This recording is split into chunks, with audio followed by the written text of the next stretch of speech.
बिस्मिल्लाहिर्रहमानिर्रहीम। अस्सलाम वालेकुम। इमरान खान साहब ने पैगाम भिजवाया था साबिक वज़ीर ख़जाना शौकत तरीन के हाथ के अगर उनकी हुकूमत को निकाला जाता है मुल्क इसका मुतहम्मिल नहीं हो सकेगा, मईशत बड़ी मुश्किल से संभली थी और तबाह हो जाएगी। अब ये बात बिल्कुल सच होती नज़र आ रही है और अब हालात इस नहज पर पहुँच गए हैं। हद तो ये हो गई है कि अपने ही लोग, इस हुकूमत के अपने ही लोग जो लाए गए थे, वो ये कह रहे हैं कि मुल्क दिवालिया होने के करीब है। इसहाक डार साहब लाख कहते रहें, वो कस्में खाते रहें, कोई उनका यकीन नहीं कर रहा। मिफ्ता इस्माइल साहब साबिक वज़ीर ख़जाना ने डॉन में पूरा कॉलम छाप दिया है कि किस तरह से मौजूदा हुकूमत मुल्क को तबाही के दहाने पर ले आई है। और ये भी बताया जा रहा है मिफ्ता इस्माइल की तरफ से कि इस वक्त डिफ़ॉल्ट का, दिवालिया होने का बहुत ज़्यादा ख़तरा है। मैं आपसे निहायत ज़िम्मेदारी से अर्ज़ कर रहा हूँ कि इस तरह के हालात पाकिस्तान की तारीख़ में शायद ही देखे गए हों जो अब हैं। एक तरफ वो लोग जो इमरान खान साहब पर बहुत ज़्यादा तनकीद करते थे, उनकी मौशी पॉलिसियों पर तनकीद करते थे, महंगाई की बात करते थे और बहुत कुछ कहते थे, अब बड़ी उन्होंने बर्दाश्त का मुजाहरा किया कि 8 महीने तक, क्योंकि ज़ाहिर है लोग सवाल पूछ रहे थे कि जनाब आप तो कहते थे कि इमरान खान के दौर में बड़ी महंगाई है और आज अगर इमरान खान के दौर में कोई चीज़ 50 की थी तो आज वो 150 रुपए की हो चुकी है। 3 गुना ज़्यादा महंगाई हो गई, बिजली इतनी ज़्यादा महंगी हो गई, पेट्रोल डीजल इतना महंगा हो गया, गैस मिल नहीं रही, बैंक से लोग पैसे रकम निकलवा रहे हैं, फॉरेन इन्वेस्टमेंट पाकिस्तान में कम हो गई, तरसीलात ज़र कम हो गई हैं, पाकिस्तान की एक्सपोर्ट्स गिरती चली जा रही हैं, डॉलर्स की पाकिस्तान में कमी हो गई है। अब आपको सांप सूंघ गया है, अब क्या वजह है कि आप बात नहीं करते, तो आखिरकार उनको भी बोलना पड़ रहा है। और अब बड़े बड़े वो लोग जो इकोनॉमिस्ट समझे जाते हैं, जो इकोनॉमी के हवाले से बताते हैं, उन्होंने ये कहना शुरू कर दिया है, खबर दे रहे हैं कि पाकिस्तान में डीजल की शॉर्टेज का खतरा है। दिसंबर के बाद यानी सिर्फ 1 महीने के रिजर्व्स पाकिस्तान के पास रह गए हैं डीजल के, और उसके बाद समझ नहीं आ रही कि जनवरी से डीजल दस्तयाब होगा या नहीं होगा।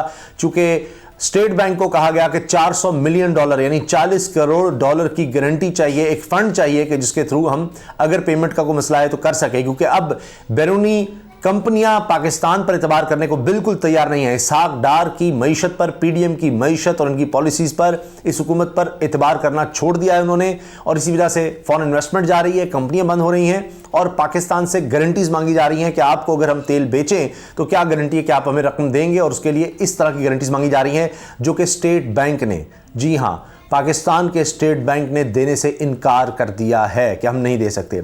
स्टेट बैंक ने तो ये भी इनकार कर दिया है कि $34 मिलियन यानी जो 3 करोड़ 40 लाख डॉलर बनेंगे वो रकम हम गूगल को नहीं दे सकते। उसकी वजह से अब पाकिस्तान में आईटी को भी नुकसान हो रहा है, और इसके हवाले से आप देखिए कि अब इंटरनेशनल लिखा जा रहा है कि पाकिस्तान में अब ये हालात हो गए हैं कि इस तरह की पेमेंट करने के भी स्टेट बैंक काबिल नहीं रहा। इसहाक डार से एक दफ़ा फिर कह रहे हैं जी ऐसी बात नहीं है, वो कोई झगड़ा और था, ये बात थी, लेकिन अब गैर मुल्की सतह पर, बैनुल-अक़वामी सतह पर जो कुछ कहा जा रहा है उसका मुकाबला कैसे करेंगे। मिफ्ता इस्माइल को तो शायद डांट दिया जाएगा, दबाने की कोशिश की जाएगी कि उन्होंने डॉन में ये जो आर्टिकल लिख दिया है कि सारी पॉलिसी गलत चल रही है। और अगर जिस तरह इसहाक डार साहब, उन्होंने बता दिया है कि इसहाक डार साहब फजिंग करते हुए, जालसाजी करते हुए, दबाव डालकर डॉलर के रेट को ऊपर जाने से रोकने की कोशिश कर रहे हैं। उसके बावजूद आप देखिए डॉलर किस जगह पर खड़ा है, लेकिन मिफ्ता इस्माइल कह रहे हैं कि इसका भी नुकसान हो रहा है क्योंकि एक्सपोर्ट्स हमारी गिर रही हैं और इंपोर्ट्स को रोकने में नाकामी हो रही है। हमारा $50 अरब का अगर फ़र्क था एक्सपोर्ट और इंपोर्ट का, तो वो ये कहते हैं तो इसको अगर आपने कम करना है तो आप डॉलर को मसनूई तरीके से रोकेंगे तो तबाही आएगी। ये कौन कह रहा है? मिफ्ता इस्माइल कह रहे हैं। ये वो शख्स कह रहा है जिसके बारे में इसहाक डार ने कॉलम रीट्वीट किया था कि ऐसे लोगों से अगर मिफ्ता इस्माइल को अगर वज़ीर ख़जाना बनाना था तो मुल्क तो तबाही ही की तरफ जाएगा। और ये भी कहा था कि इसहाक डार की तरह उस आर्टिकल में कहा गया। तो इसहाक डार जब आए तो उन्होंने कहा कि मिफ्ता इस्माइल को परेशान होने की ज़रूरत नहीं है। मिफ्ता इस्माइल ने जब पहले कुछ तनकीद की थी तो कहा था कि मेरे पास प्लान ए, मेरे पास प्लान बी, मेरे पास प्लान सी है, मैंने IMF को किस तरह मनाना है, मैंने मुल्क को डिफॉल्ट से किस तरह बचाना है, ये फिक्र ना मिफ्ता इस्माइल को होनी चाहिए ना किसी और को होनी चाहिए, क्योंकि अब मैं वज़ीर ख़जाना बन गया हूं। तो लीजिए जनाब, जो नए वज़ीर ख़जाना बने हैं उन्होंने बर्बाद करके रख दिया है, उन्होंने तबाह करके रख दिया है। इस वक्त आप कोई एक इंडिकेटर बता दें, एक इंडिकेटर बता दें जो बेहतर हो रहा हो। हम 8 महीने से सुन रहे हैं जी डिफॉल्ट से बचा लिया, डिफॉल्ट से बचा लिया, लेकिन उसके बाद फिर अपने ही लोग, वो मिफ्ता इस्माइल जो कहते थे हमने डिफॉल्ट से बचा लिया, अब वो मिफ्ता इस्माइल कह रहे हैं कि जनाब डिफॉल्ट का पाकिस्तान में बहुत ज़्यादा खतरा है। हर तरफ ये रिपोर्ट हो रहा है। और आप ये देखिए कि दुनिया न्यूज़ ये बात लिख रहा है, तब डॉन में इनका आर्टिकल छप रहा है, हर तरफ अब ये खबर है पाकिस्तान के डिफॉल्ट रिस्क खतरनाक सतह पर पहुंच गया। मिफ्ता इस्माइल, जब अपने लोग ये बात करना शुरू हो जाएंगे तो आप सोचिए कि क्या हाल हो चुका होगा मुल्क का, और यानी मुल्क में जो माशी तबाही है उसका क्या हाल होगा। इन्होंने बर्बाद कर रख दी हर चीज़। बेरोज़गारी रिकॉर्ड सतह पर है। पाकिस्तान की जो माशी ग्रोथ है वो इतनी गिर चुकी है 6% से, इतनी तेज़ी से शायद ही तारीख में कभी गिरी हो। और ये खुद माने, जब ये हुकूमत में आए तो उन्होंने माना कि इमरान खान के आखिरी साल में 6% इकनॉमिक ग्रोथ हुई थी, जो अब ये ज़्यादा से ज़्यादा 2% का कह रहे हैं। वैसे इंडिपेंडेंटली 0 पर भी जाने का कहा जा रहा है। अब इसके साथ साथ मिफ्ता इस्माइल ने लिखा है कि जी मुझे नहीं मालूम कि डॉलर की बेहतरीन शरह क्या है, सिर्फ मार्केट इसका तयन कर सकती है। गुज़श्ता साल दरामदात $80 बिलियन और बरामदात $31 बिलियन थी, और वज़ीर ख़ज़ाना इसहाक़ डार को मशवरा दिया इनके नंबर 1 तरजीह ये नहीं होनी चाहिए कि दरामदात को आसान, बरामदात को मुश्किल बनाया जाए। ये एक बेहतरीन करेंसी की पहचान है। पाकिस्तान के अखबार में लिखा, यानी डॉन में इन्होंने लिखा कि जी दिसंबर के बॉन्ड्स की अदायगी के बाद भी डिफॉल्ट का खतरा खत्म नहीं होगा, मिफ्ता इस्माइल कह रहे हैं।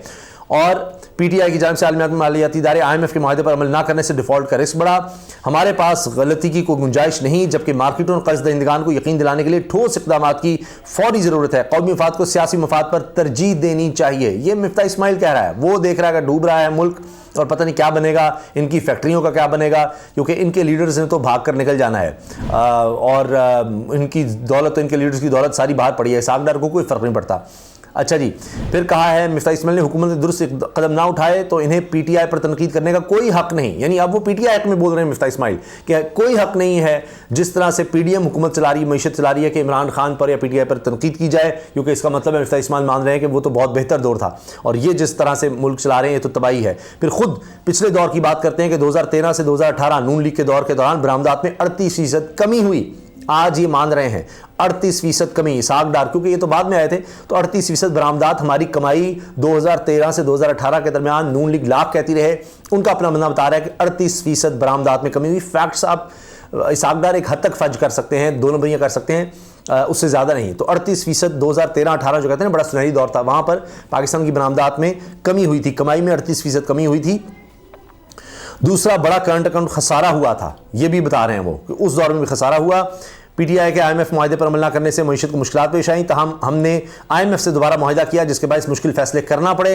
आज ओपन मार्केट और इंटर बैंक में डॉलर के रेट में बड़ा फर्क है और स्टेट बैंक गैर रस्मी तौर पर ये इल्ज़ाम लगा रहे हैं, अब ये वाज़ेह तौर पर कह रहे हैं कि इसहाक़ डार 2 नंबरी कर रहा है और स्टेट बैंक गैर रस्मी तौर पर एक्सचेंज रेट पर बैंकों की रहनुमाई कर रहा है। यानी जो इस वक्त मार्केट में रेट यानी इंटर बैंक में है वो असल नहीं है, इसलिए आपको ओपन मार्केट में बिल्कुल एक और माहौल मिलेगा। तो इसी से आप अंदाज़ा लगा लीजिए कि क्या हो रहा है।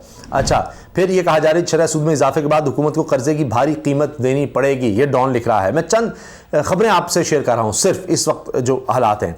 ग़िज़ाई अजनास की कीमतों में इजाफे से हफ्तावार महंगाई की शरह 30.16% बढ़ गई, 30% महंगाई बढ़ गई है, ये भी डॉन न्यूज़ लिख रहा है। स्टेट बैंक के ज़खायर कम होकर 7 अरब 80 करोड़ डॉलर रह गए हैं। अभी 1 अरब डॉलर हमने चंद दिन में देना है, कर्ज उतारना है। 1 अरब डॉलर जो बॉन्ड की अदायगी करनी है, 1 अरब डॉलर, तो सोचिए ये 6 अरब डॉलर पर आ जाएंगे हमारे ज़खायर। किस कदर खौफनाक सूरत हाल है। और उसके बाद डॉलर का क्या हाल होगा, उसके बाद क्या होगा। और वो जो डीजल की शॉर्टेज का मैं कह रहा हूँ, कोई चीज़ यानी आमदोरफ्त, ट्रैवलिंग, जितनी भी हमारी अशियाए खुरनोश हों, दीगर चीज़ें हों, तिजारत हो, वो सारी आप देखते हैं ट्रक्स के थ्रू होती है, ट्रेन है, तो डीजल उसमें इस्तेमाल हो रहा है। डीजल की अगर शॉर्टेज हो जाएगी, बड़ी ख़तरनाक सूरत हाल है, बहुत ख़तरनाक सूरत हाल है। अच्छा, फिर क्या अब इसहाक़ डार साहब अब आकर कह रहे हैं जी तेल मुआहदे पर बातचीत के लिए वक्त कल रूस रवाना होगा। इसहाक़ डार कह रहे हैं ये अब रवाना होगा, कब डील होगी, कब आएगा तेल, सस्ता तेल रूस मानेगा, किन शराइत पर मानेगा, और आपके पास रकम है भी रूस को देने के लिए नहीं, ये बहुत बड़ा सवाल है। और अब ये आकर ये फैसला कर रहे हैं 8 महीने बाद। बेगर्स कांट बी चूजर्स, तो इसीलिए ये उस वक्त फैसला नहीं कर सके। ऐन वक्त पर जब इमरान खान साहब उसके लिए काम कर रहे थे तो उनकी हुकूमत गिरा दी गई थी। तो इमरान खान जब सब सच्चे साबित होंगे तो लोग उन्हीं की तरफ देखेंगे। वो कहते थे मईशत गिरेगी, वो हो रहा है, उन्होंने कहा कि हुकूमत ना गिरा, वो रूस की तरफ जा रहे थे। आज अब ये क्या थूक कर चाटा जा रहा है कि जी जनाब हमें अमेरिका की ज़रूरत है, हमें अमेरिका की ज़रूरत, अमेरिका को नाराज़ कर दिया, अमेरिका को भाई क्या किया था हमने, अमेरिका को नाराज़ किया था, ऐसा यही था ना कि भाई रूस की तरफ सिर्फ गए ही थे। तो बहरहाल बराह रास्त गैर मुल्की सरमाकारी 52% कमी रिकॉर्ड। ये मैं नहीं कह रहा जनाब, ये जो अखबारात में लिखा जा रहा है, लेटेस्ट आपको बता रहा हूँ, एक्सप्रेस में खबर छपी है, 52% कमी हो गई, यानी आधी सरमाकारी उड़ गई है, फारिग हो गई, खत्म हो गई, आधी। तो आप ये समझ लीजिए सेंटीमेंट्स क्या हैं। आधी का नीचे आना ये तबाही है, तबाही। मैं इसके अलावा क्या लफ्ज़ इस्तेमाल करूं। अच्छा, फिर कहते हैं इसहाक डार साहब जो कस्में खाते थे दिवाले को खतरा नहीं, और वो कह रहे हैं मुल्क दिवाले होने का 90 नहीं सिर्फ 10% इम्कान है, जबकि फिर कई सीनियर साफ़ी बता रहे हैं कि ये गलत तरीके से इसको रिपोर्ट किया जा रहा है। जी अगर ब्लूमबर्ग का हवाला देते हैं तो वहाँ पर 17% पर, तो वो कहते हैं जब 17% हो जाए तो समझो डिफ़ॉल्ट हो गया। तो उस लिहाज से 10% भी पाकिस्तान रेड जोन में है। जो इन्होंने शेयर किया है वो अगर आप देख लें तो उसमें वो मालिक शामिल हैं जहाँ जंग लगी हुई है, यानी यूक्रेन, यानी रेड लाइन में यूक्रेन है, तो पाकिस्तान को भी उसी में रखा हुआ है। इसी से आप अंदाज़ा लगा लीजिए कि क्या हाल है। अगर आप ब्लूमबर्ग की बात करते हैं तो मैं आपके सामने जिस तरह इन्होंने ब्लूमबर्ग का किस्सा सुनाया है, तो कुछ किस्सा मैं भी आपके सामने ब्लूमबर्ग का रखूँगा ताकि हर चीज़ आपके सामने आ सके। अच्छा जनाब, और ये मैंने आपको डीजल के हवाले से बता दिया है कि बहुत ज़्यादा ख़तरा है, रिजर्व्स नीचे जा रहे हैं। फिर मैंने इस पर ट्वीट भी किया कि जी जियो पर खबर चली सस्ते बाज़ारों में कुछ सस्ता नहीं रहा। अगर जियो न्यूज़ ये कहने लग गया है तो आप सोचिए क्या हालात होंगे। मुझे बताने की ज़रूरत नहीं है, मैंने इसीलिए ट्वीट किया, अंदाज़ा लगाएं महंगाई का। जियो भी रिपोर्ट करने पर मजबूर हो गया है कि जनाब महंगाई वाकई है। 8 महीने इनको मतलब बड़ी इन्होंने कोशिश की, लेकिन फिर जाहिर है कि लोग डिमांड करते हैं कि भाई आप कुछ तो दिखाएं हमारे हवाले से। Mifta admits that our default risk has climbed up, so he didn't save us from any default after all. अब मिफ्ता फैन बॉयज़ की क्या फेस सेविंग होगी। तो मिफ्ता साहब तो कहते हैं हमने डिफ़ॉल्ट से बचा लिया, डिफ़ॉल्ट से बचा लिया जब वज़ीर ख़जाना थे। तो आज दोबारा कह रहे हैं कि डिफ़ॉल्ट का ख़तरा, इसका मतलब है कोई नहीं बचाया था, उनका झूठ भी पकड़ा गया। अदनान आदिल सीनियर साफ़ी हैं, वो कह रहे हैं जुलाई से अक्टूबर तक मुल्क में बराह रास्त गैर सरमाकारी का हजम कम होकर $348 मिलियन रह गया, जो गुज़श्ता माली साल की इसी मुद्दत के मुकाबले में 52% कम है। स्टेट बैंक से जारी दादोशुमार के मुताबिक काबिल लोगों की हुकूमत शहबाज स्पीड के साथ। ये देखिए, ये स्टेट बैंक के दादोशुमार हैं और ये है जी काबिल हुकूमत का हाल। तो लिहाजा ये चंद फैक्ट्स हैं। फिर कहा जा रहा है कि जनाब कि अब ब्लूमबर्ग का जिस तरह हवाला दिया था इसहाक डार साहब ने, तो मैंने भी ब्लूमबर्ग ही की एक रिपोर्ट निकाली है जो मैं आपसे शेयर कर रहा हूं कि ब्लूमबर्ग में क्या कहा जा रहा है। ब्लूमबर्ग कह रहा है जी Pakistan halts overseas payments for online gaming other apps. ये ब्लूमबर्ग कह रहा है कि इतनी ज़्यादा ख़तरनाक बात है कि अब पाकिस्तान का ये हाल हो गया कि जो इस तरह की पेमेंट्स हैं गूगल वगैरह की, वो भी अब रोक दी गई हैं। तुर्की गए शहबाज शरीफ साहब, ज़बरदस्ती लोगों के साथ तस्वीर उतरवाने की कोशिश की, वहाँ पर वो एक अलग मजाक बना हुआ है। वहाँ पर शिकायतों के बार लगा दिए कि आप तो हमारी पेमेंट नहीं कर रहे, चाहे टर्किश एयरलाइन हो, चाहे दीगर इन्वेस्टर्स हों तुर्की के, जिनको कह रहे थे इन्वेस्टर्स आर माई मास्टर्स, मेरे आका हैं जो इन्वेस्ट करेंगे। तो आप खुद आपका ख़ानदान तो सारा कुछ बाहर इन्वेस्ट कर चुका है, शरीफ ख़ानदान सारा, तो क्या आप इस तरह की बात करेंगे। तो जनाब ये इस वक्त हालात हैं और मैंने आपके सामने ये चंद फिगर्स रखे हैं। अब जब इस तरह की चीज़ों पर ये खुद यानी कोशिश करते हैं कि डिस्कस ना हो, तो जो बताता है हकीकत इमरान खान, फिर उसको लोग देखते हैं।